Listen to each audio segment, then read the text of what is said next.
Gaz again, and we've come back down to Wales today after last week.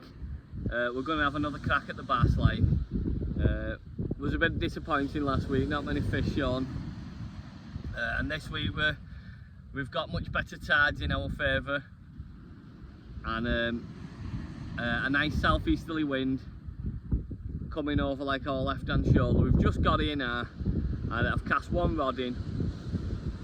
I've left the other one just out yet. Like I'm just going to see how it goes. Wait till it gets dark. It's around, I think it's around 7 o'clock now, and high water's at 20 past 9. So we'll fish it up to high, and just see how things are going, and probably follow the tide out a bit and get a few hours into ebb. There's no weed in the water, bit looks of it. The sea's a little bit flatter than I was hoping. I was going off the forecast, it was giving a bit of surf, but I was worried with the southeasterly wind. It was going to flat, because it's a wide open beach, it was going to flatten it off a little bit too much, and it has done. But I'd say there's about a foot swell just rolling in, so should be plenty that make the bass feed, like, and hopefully we have a good day, or a good night should I say. I've had my little bonnet trimmed as well, so fresh for this evening. But I'm going to have something to eat now because I'm starving, and I'll bring you back and update you on things, how the session's going. Hopefully some fish, show you rigs as usual, show you bait. We've got some black. We didn't have time for pump today. It was a later coming up here, so we phoned the fishing shop. Just picked some nice black lug, fresh blacks. Well, he come off the beach about an hour ago. So we've got them. We've got a pack of ragworm, and that should do us. So, and rigs will be just a normal 1 up, 1 down flapper rigs, 2 up flapper rigs.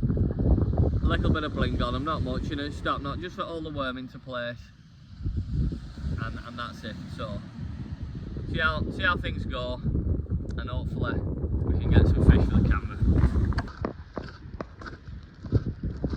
Our Chris with first fish. Little place, little tiny place. He's off the mark. First fish, nice one Chris.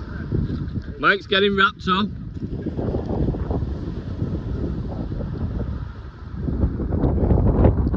I'm over there. Little update guys, I've had nothing yet. Our Chris has had that one tiny little place, and we've had nothing like. We've got the yellow chest cam on again tonight for try that out. Hopefully we can get in on the action when it's happening, but it's coming up to high water now.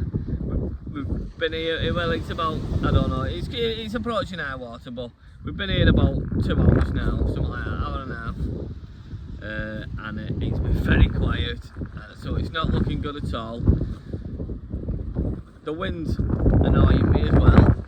It's gone from southeasterly to, it's got more south in it now. I'll set my shelter up like this, and now it's coming slightly in the beach, and blowing in my shelter. I've got loads of rocks on it now to hold it down, but it's lifted the sea a little bit with that little bit of an onshore, so it's looking better for the bass, but there's no showing. So I might as well take the opportunity to show you the rigs, but you've seen them before, the ones we always use for the bass. So I just did this, just a 2 up flapper rig,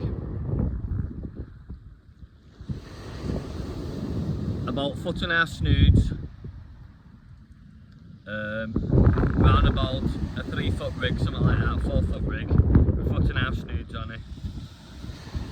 1/0 Cato big mouth, some Seaglow fishing tackle,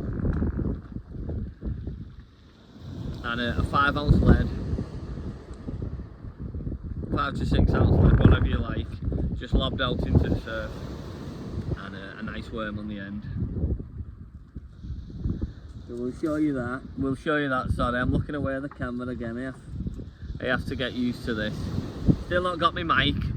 It's coming. That's my mic. What's coming? You know what I mean? But yeah, 5-ounce grip lead.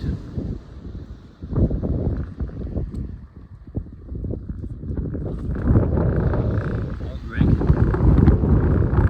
2 hooks. Just have a little shine on rods.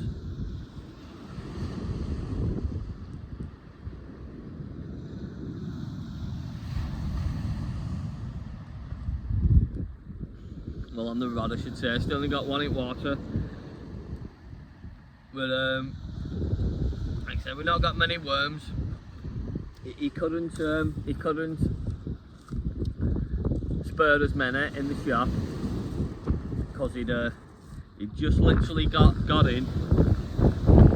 He was wrapping them as we was talking to him, and he had a few on order, so he could only spur us 40 between us. There's the 3 that was fishing, me, Michael, and Chris. So we ended up buying a pack of rag as well, but it was all sold out on them as well, so he only had 1 pack of them spur.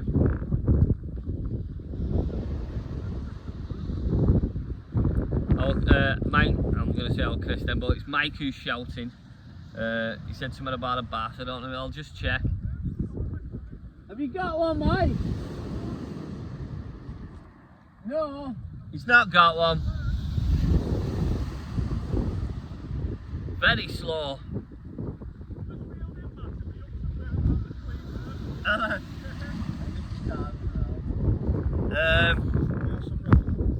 Everything's in that bag. So yeah, it's still very quiet. We'll get this fresh baited water.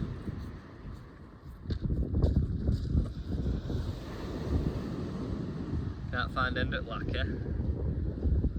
But yeah, we've got a few exciting times coming. We're just on bass tonight. Really to redeem ourselves from last week, and that's not going to plan either. We've had a few bad sessions lately, but we've had some good ones now. We've picked a few good fish up for the camera. It's our first year in YouTube. Been doing it a couple of months now. If you're following my channel, you'll know. I can't remember when I started it. It was probably around April time, because my first ever video was on the Thornies on Anglesey.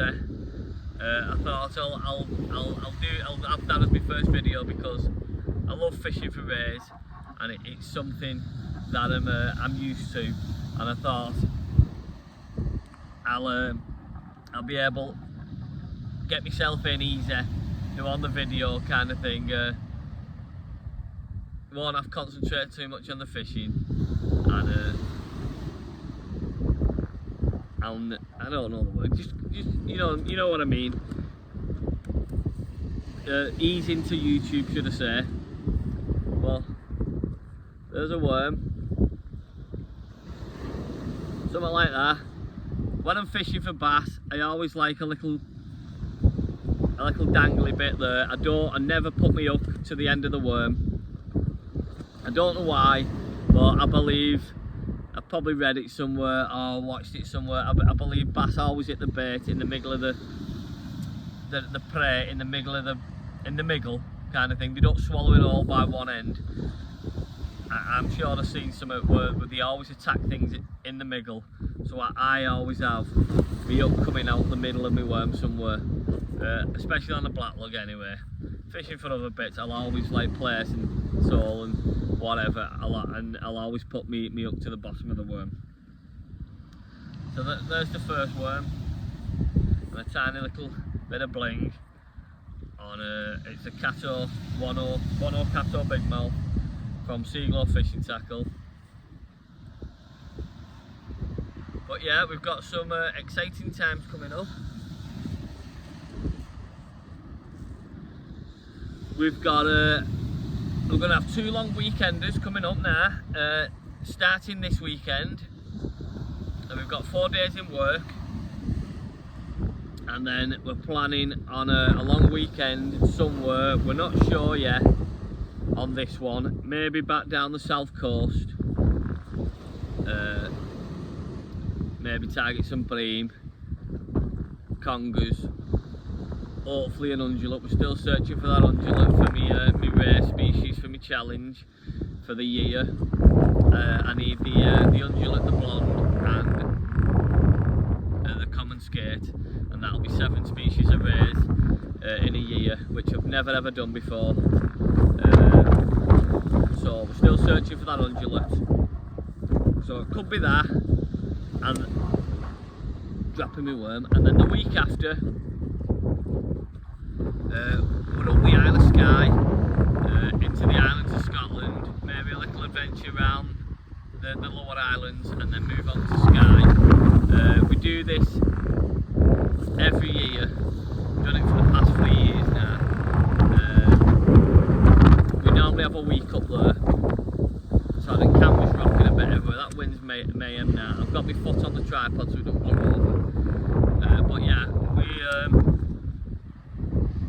this is our 3rd weekend up there now. We've made it an annual thing, but this year we're going to Norway in October, so we've got that coming. So we're gonna just do a long weekend up Skye. We'll drive up on the Thursday night, stop off somewhere, do a bit of fishing, and then move on to Skye Friday morning, and do 3 days round Skye, Friday, Saturday, Sunday, and maybe venture a bit further down the Sunday night, depending how things going and what the weather's like, and or just stay on Skye and drive straight home Monday. But we might come home, we might just come down to the lower parts Sunday night and do another session, so then we've not got as long to drive home in the morning. So we've got that coming, two exciting trips, and then we've got a Norway trip at the end of October, so we can't wait for that as well. We're not going to high up in Norway, to northern Norway. We're actually going to Skarnsundet. We've been many times before, and we've had some cracking fish from there. No monsters. We've had no monster cod and no monster halibut, but we've always caught, and it's easy for us to get to. It's a one flight there, either from Manchester or from Gatwick, straight to Trondheim. A short drive over to Skarnsundet, and the fishing can be great, with plenty of codling about, plenty of haddock, and you always get that nice fish thrown in somewhere. I had, I think it was a 14-pound ache one year, which is a special fish from the shore, and between us we bagged 20 species in a week. That's our record. So we'll be looking to beat that, and we'll be looking for some nice big cod, nice big haddock, hopefully an halibut, and like I say, we're very lucky at another ache again. It was awesome when I caught that ache when it appeared. It was great. I'll put a clip of the picture of the ache in this now, so I'll just show you that fish after this little clip. So I'll cut this now. There's my second worm. They're getting chucked out now, and we'll find some bass. That was hard work, but Mike's finally pulled one out. Little skeeler. Nice one, mate. Get that back. It's only a babby. But yeah, not just there. Bass is a bass though. We've been struggling. Wind's picked up a load, and there's not been much about at all. But he's just picked that up now, so We'll give it another couple of minutes, half hour, see if anything else comes. Get it back, mate. Oh, Chris has got one now, so the fish might be coming on the feed. There you go. Another little skeeler.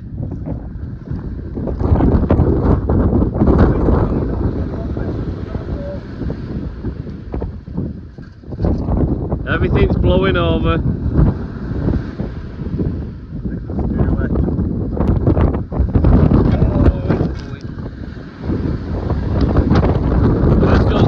Let's go and check my rods quick. Show us the fish, Chris. Let's get back to rods. Yeah, getting up. Blowing over, but another bass. They might be coming up feed now. Oh, Chris with another little bass. He's had 3 now. I missed the other one because my shelter blew halfway down beach and he had to jump on it. So I've packed that away now, but wind's really got up, all tripods are blowing over, but the fish have come on the feed, so we'll keep going. You getting it back, Chris? Oh, Chris with another one. Nice. Bigger, yeah. He's pulling him in tonight. Hold it up and let's show us proper, Chris.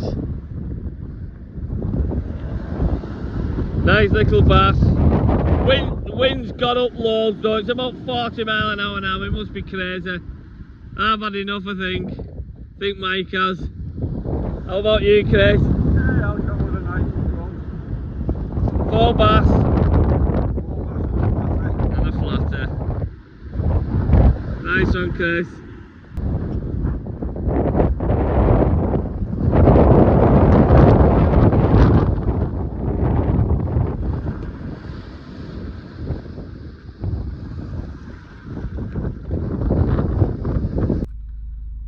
Right, I'm glad to get out of that wind and off that beach. We must be crazy. But we're back in car now, as you can see, like. And our Chris, what have you had, Chris? 4 bass, money. 4 bass and a flatter. 4 bass and a flatter. Mike's had a bass, have you, Mike? Yeah, one and missed a few small ones. And I've had nothing. Absolutely nothing. Couldn't even buy a bite. But it was hard work in that wind. At one point, the shelter blew halfway down beach. I had loads of rocks on it. I must have had like about 20 big rocks on it, and it still blew away. It was wild in the end, but we got here, and it's fairly flat. Little breeze coming over hill, southeasterly, sorry, and then it turned round more southerly, and it put a bit of chop on the water, made it look a bit better for the fish feeding. But it was nice in your face then, and it just got stronger and stronger. And by the end at night, it was probably easy 40 mile an hour. It was hard going. We was pinning everything down. We went down to one rod because the rods were blowing over, tripod was blowing over. It was just a nightmare. But we got a few fish in the end. Like I say, our Chris had 4 bass and a flatter. Mike had a bass, and I had nout. So try again next time. But yeah, I'm just going on. Thanks for watching. It's not a very good video again, I don't think. Just a follow on from last week. That wasn't much caught neither. Not many fish showing really. We've been trying for these bass, and we've had 2 sessions on them now, and it's not really worked out. Better tides this week, better worms, and the fish still wasn't there. The ones that our Chris got, they all came within about, he probably had all 4 of them in about half an hour of each other. But yeah, it's just not been good. So we're on to 2 big long weekenders coming up soon, so stay tuned and look out for them, and hopefully we can get into some proper fish there. And thanks for watching. tight lines, and please like and subscribe if you've not already. My subscriptions are slowly on the rise, so thank you very much. And Mike thinks this is hilarious, but so I'll get going. He needs to put his input in, but he just laughs and just thinks everything's funny. Look at him. Right, think what I put up with. Right, thanks for watching, and see you next week.